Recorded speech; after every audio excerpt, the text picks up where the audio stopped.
El que quiera leer el artículo íntegramente lo va a buscar fácil. Mario Vargas Llosa, Defensa de la vida, publicado el 18 de agosto, antes de ayer, como digo. Vamos a ver.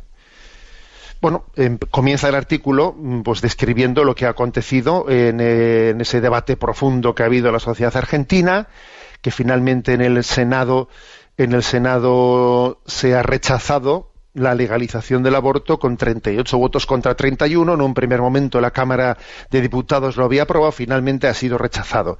También, por cierto, hago mi pequeño paréntesis, el presidente Macri, después de este rechazo de las cámaras legislativas, ¿no? Pues después de este rechazo empezó diciendo que se iba a hacer una reforma así por decreto ley de despenalización del aborto. Bueno, finalmente se ha echado atrás, porque vamos, hubiese sido tremendo que, claro, si la Cámara de Representante Popular rechaza el aborto y ahora viene el presidente del gobierno y, como esto ha sido así, hace por decreto ley una despenalización del aborto, entonces dice uno, bueno, entonces ¿qué ocurre? Que sea lo que sea, va a ser, ¿no? O sea, es decir, ¿qué pasa? Que aquí hay una dictadura que se impone, bien sea por vía de cámaras democráticas o bien sea por vía de decreto ley. Bueno, afortunadamente ha echado atrás y de momento, por lo tanto, o sea, en Argentina, pues el aborto no está legalizado, ¿no? Bueno, describe esto Mario Vargas Llosa y dice lo siguiente, ¿no? Al igual que los países que él está convencido que al igual que en los países más modernos y civilizados del mundo, Argentina legalizará el aborto en el futuro. Como ocurre siempre en estos casos, dice, los enemigos del aborto, principalmente una Iglesia católica muy escorada hacia la caverna y el oscurantismo, se presentaron como los defensores de la vida, sugiriendo con ello que quienes defendemos el derecho de la mujer a decidir si quiere o no tener hijos, somos partidarios de la muerte. Bueno, permítame mi crítica, señor Vargas Llosa. Me parece impropio que se califique, ¿no?, de una postura escorada hacia la caverna y el oscurantismo la de aquellos que defienden, por cierto, en Argentina, en ese debate popular, claramente quienes eran contrarios al aborto han sostenido un lema en favor de las dos vidas. Ese ha sido el lema de Argentina, ¿no? En favor de las dos vidas. Claro, decir que los países donde se legaliza el aborto son modernos y civilizados, y donde no son oscurantistas y escorados hacia la caverna, con todos mis respetos, señor Vargas Llosa, no me parece que eso sea una descripción mínimamente equilibrada. Creo que no lo es, es civilizada. El aborto, a ver, si el aborto es progresismo, bueno, pues entonces la ley del más fuerte es la cumbre de la democracia. Aparte que, vamos a ser claros, ¿no?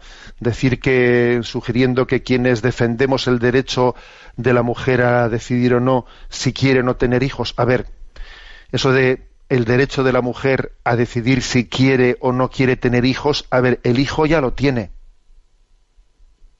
Es que eso está mal planteado.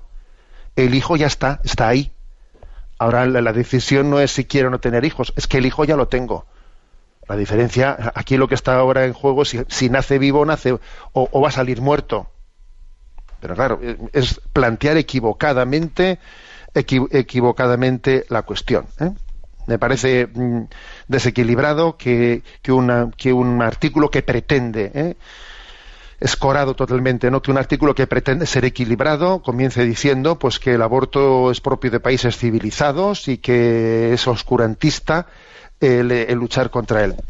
No es un planteamiento mínimamente. Es curioso cómo nos retratamos, ¿no?, en una cuestión como esta. Además, el aborto, al fin y al cabo, sí se puede decir, ¿no?, que el aborto es una defensa, o sea, es un signo del avance de la civilización. Oiga, pues eso, en el fondo, es la ley del más fuerte.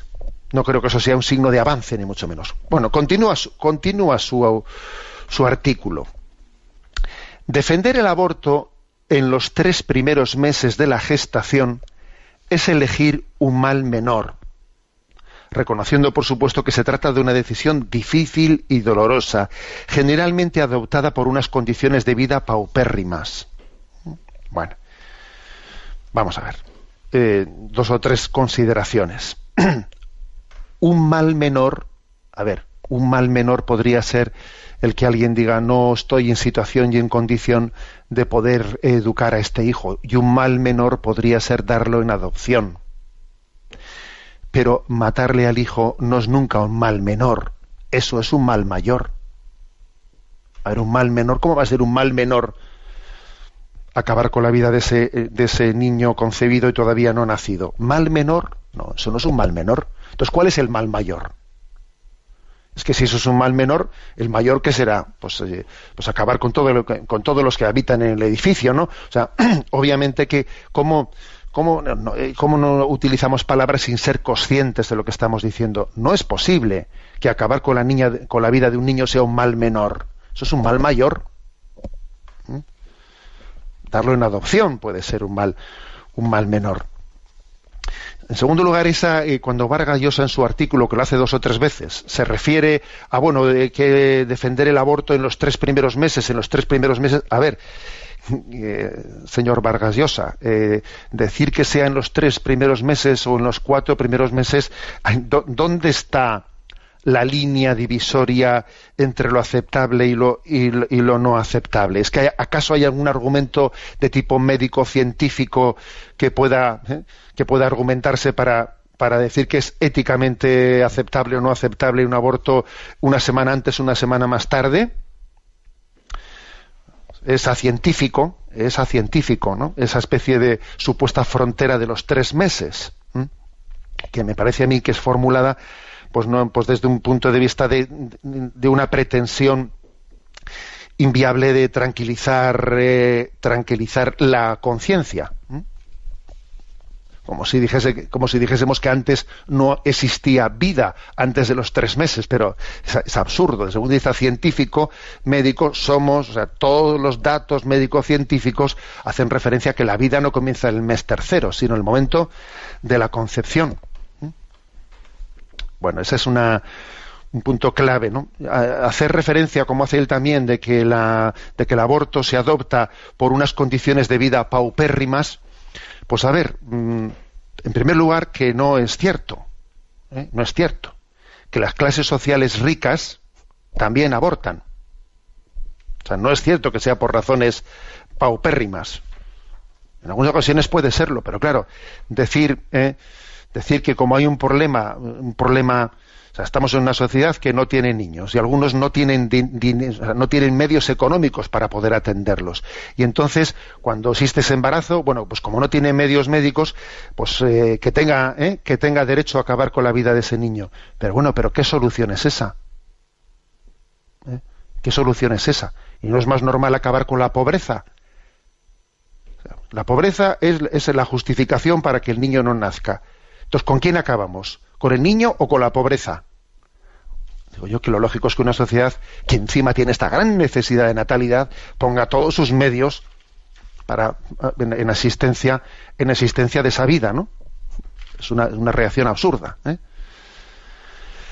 Continúa, ¿no?, su artículo. Desde luego que sería preferible que no hubiera abortos, que gracias a una educación sexual generalizada no hubiera embarazos no queridos y que las niñas y adolescentes estuvieran en condiciones de elegir siempre los hijos que quieren tener y los que quieren evitar.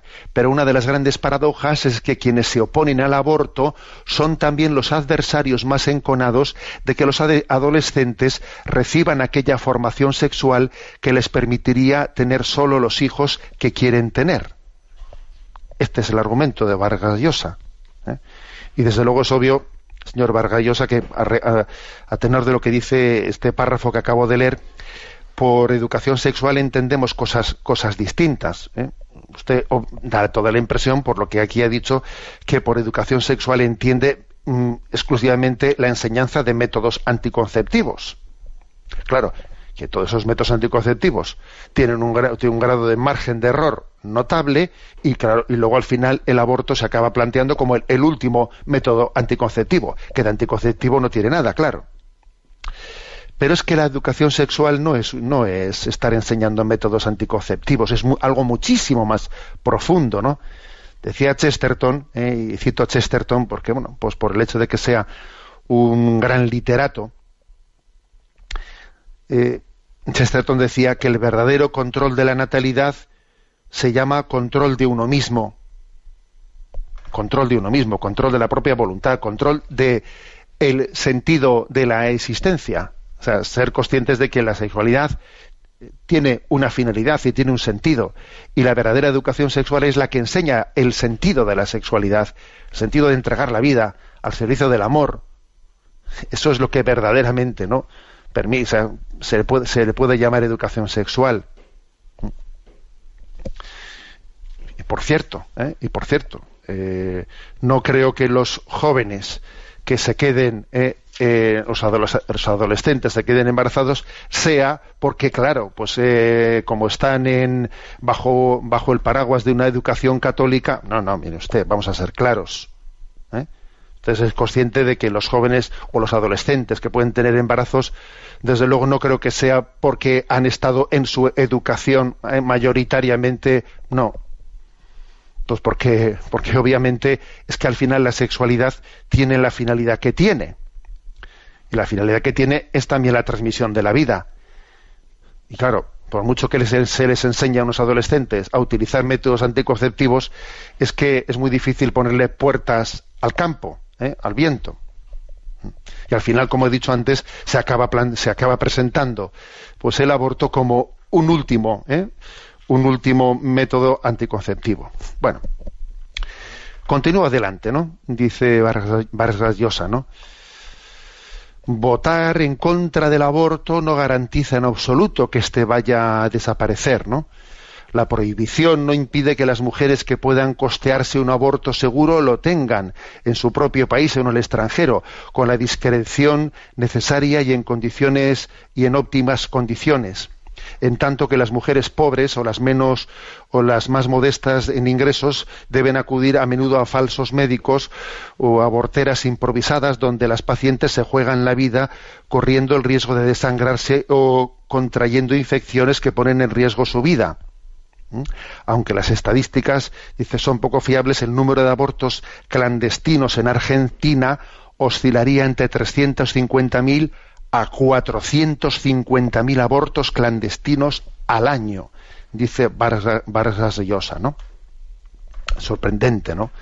Sorprendente que diga esto. Bueno, en primer lugar, claro, el argumento de que, claro, es que las mujeres ricas pueden ir al extranjero a abortar y las pobres no. Hombre, no sé, acababa usted de decir que la gente abortaba porque era pobre. Ahora descubrimos que también hay gente rica que aborta. Bueno, muy bien. Pero decir que, claro, como las personas ricas pueden ir al extranjero a abortar, entonces sería una discriminación, ¿no?, que los pobres no pudiesen hacer lo mismo. A ver, me parece que es un argumento sorprendente desde el punto de vista ético. Es como si dijésemos, hombre, es que los ricos pueden defraudar en los paraísos fiscales. Hombre, pues ya que los ricos pueden ir a los paraísos fiscales, donde es legal, ¿no?, allí a defraudar o sea, invertir allí el dinero, pues entonces, hombre, que a los pobres nos permitan también aquí poder sisar Hacienda, digo yo, ¿no? Por ese mismo argumento, por esa misma regla de tres, si los ricos pueden hacerlo en paraísos fiscales, a los pobres que nos permitan aquí también defraudar a nuestro nivel. A nadie se le ocurriría utilizar ese argumento, pero curiosamente en materia de aborto pretendemos utilizarlo.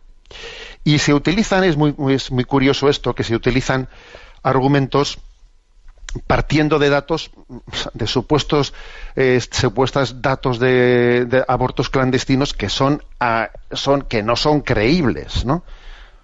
De 350.000 a 450.000 abortos clandestinos en Argentina al año. Bueno, eso es creíble. Es que en España por aquí ya pasamos, Es que en España, cuando se legalizó el aborto, pues exactamente se argumentaron cosas de este tenor. Os recuerdo que el aborto se legalizó en julio de 1985 en España. Y el gobierno, el ministro de Justicia, etcétera, llegó a argumentar en los debates parlamentarios que en España había unos 250.000 abortos clandestinos al año. Y que, por lo tanto, en el fondo se trataba de dar un marco legal a algo que ya estaba ahí. Se afirmó tal cosa, que había más de 200.000 abortos clandestinos al año. ¿Cuál fue la realidad?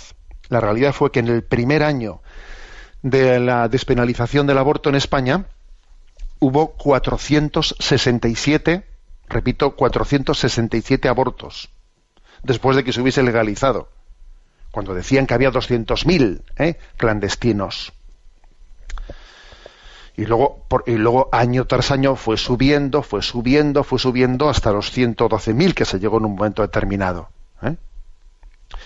Por cierto, con el divorcio pasa algo por el estilo. El divorcio se aprobó en el año 1981 y entonces también allí el ministro de Justicia de España dijo que era una gran necesidad aprobar una ley del divorcio, que de hecho él calculaba unas 500.000, ¿no?, parejas que estaban esperando como agua de mayo, él utilizó esa expresión, como agua de mayo, esperando la ley del divorcio para regularizar su situación, que estaban ya rotas, ¿no? Bueno, pues se aprobó el divorcio en 1951 y de esas 500.000 que estaban esperando, ¿cuántas no se divorciaron? Un 7%. O sea, se equivocó de cálculo, por un 93% se equivocó de cálculo el ministro, y al final fue un 7% de lo que él decía que existía. A ver, ¿qué quiero decir con esto? Que es muy recurrente que en estos debates del aborto se den datos de estimaciones de la realidad, de una realidad falseada, que en el fondo acaban siendo con el tiempo un vaticinio de a dónde se quiere llegar, que es a una desestructuración de la familia y a un desamparo de la vida. Porque es curioso que en la familia y en la vida es donde, y en este debate por la vida es donde se está, como decía San Juan Pablo II, jugando en gran medida el horizonte moral. Bueno, continúa el artículo de Vargas Llosa, ¿no? Escribo este artículo el mismo día en que los periódicos del mundo entero comentan el gran escándalo que vive Estados Unidos con motivo del informe del jurado de Pensilvania. Entonces, claro, Vargas Llosa termina diciendo que una institución objeto de revelaciones tan horrendas como el abuso sexual de niños y jóvenes por parte de sus propios religiosos, debería ser menos intolerante e inflexible sobre un tema tan doloroso como el aborto, al que siempre se ha opuesto con ferocidad, prescindiendo de los matices y las razones especiales. También me sorprende que Vargas Llosa haga esta referencia, ¿no? Esta referencia como, a ver, el hecho de que en la Iglesia haya existido, ¿no?, exista un informe como este de Pensilvania, eso de ahí se debe de concluir que la Iglesia no condene el aborto de esa manera. No entiendo el argumento. No entiendo el argumento. Es como si se concluyese el hecho de que en un gobierno, una nación, se den casos de corrupción dentro de ese gobierno. Entonces, lo menos que podría hacer el gobierno cuando ha tenido casos de corrupción es, derogar las leyes con las que pretende controlar el bien común de los ciudadanos, ya que ha habido dentro de ese gobierno que está rigiendo la nación, ha habido casos de corrupción interna. Entonces que no pretenda pedir o exigir el bien común al resto de los ciudadanos, pero a nadie se le ocurriría hacer tal razonamiento. A ver, de esos casos de los cuales, como el Papa ha dicho, verdaderamente nos avergonzamos, la única conclusión que debe de desprenderse es la purificación nuestra purificación, y las medidas que deben de tomarse para que tal cosa ocurrida en no sé qué décadas no vuelva a acontecer nunca en la vida y en la historia de la Iglesia. Eso es lo que debe de desprenderse. Pero no el decir, entonces ya no podemos predicar los valores evangélicos. Pues pongo el ejemplo que he dicho. Pues si porque un gobierno haya tenido casos internos de corrupción, pues lo que tendrá que hacer es que dimita a quien debe de dimitir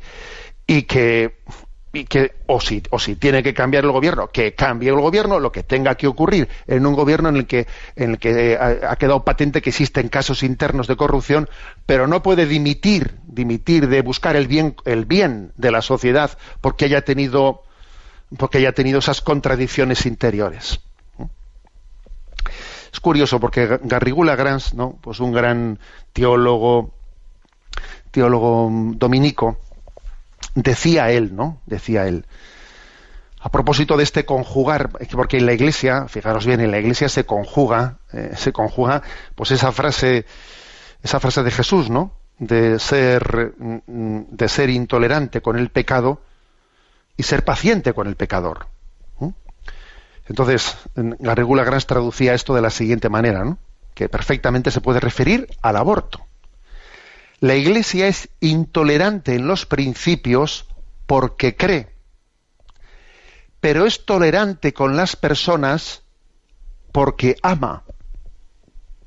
La mentalidad mundana es tolerante con los principios porque no cree, pero intolerante con las personas porque no ama, perdón. Es curioso esto, ¿eh? A ver, estamos llamados a ser intolerantes con el pecado y tolerantes con el pecador. El mundo, sin embargo, es tolerante con el pecado, pero acaba siendo intolerante con el pecador, ¿eh?